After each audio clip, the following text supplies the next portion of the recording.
Hello friends, welcome to my new blog. Sorry, এটা blog বলবো না, এটা একটি অন্য স্বাদের ভিডিও, যেটি কিনা আজকে আমি রান্না করছি পনির আলুর তরকারি।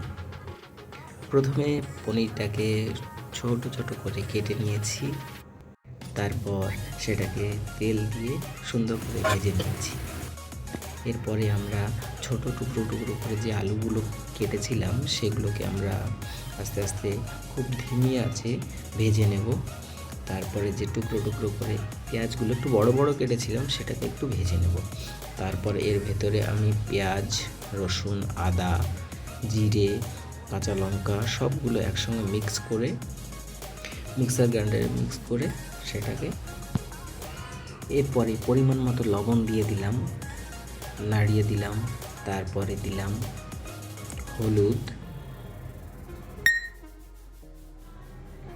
এরপরে দিলাম জিরের গুঁড়ো, আর এটা হচ্ছে একটা মিক্স মশলা দিয়ে সুন্দর করে নাড়িয়ে দিলাম। আর আগে যে আলুটা ভেজে রেখেছিলাম সেই আলুটা আস্তে আস্তে এইভাবেই দিয়ে দিলাম। আছে কিছুক্ষণ পাকাতে থাকলাম, পাকাতে বেশ একটা মাখো মাখো ভাব এসে গেছে। এরপরে আমরা যে পনিরটা আগে ভেজে রেখেছিলাম সেই পনিরটা টুকরো টুকরোগুলো দিয়ে দিচ্ছি।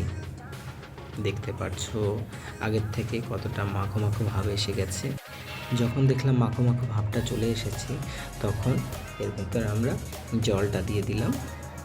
জল দিয়ে বেশ কিছুক্ষণ আমরা ঢেকে দেব। এরপরে ঢাকনাটা তুলে দেখছি যে কেমন রান্নাটা হয়েছে। এবার দেখতে পাচ্ছো যে যে পনিরটা রয়েছে সেটা দেখছো কতটা নরম হয়ে গিয়েছে। এর পরবর্তীতে আবার আমরা এটাকে ঢেকে আরও প্রায় 15 মিনিট মতো জাল দেব। আমাদের রান্না প্রায় শেষের মুহূর্তে এসে গেছে। এবার দেখতে পাচ্ছো পনিরের যে আমাদের কারিটা সেটা প্রায় তৈরি হয়ে এসেছে।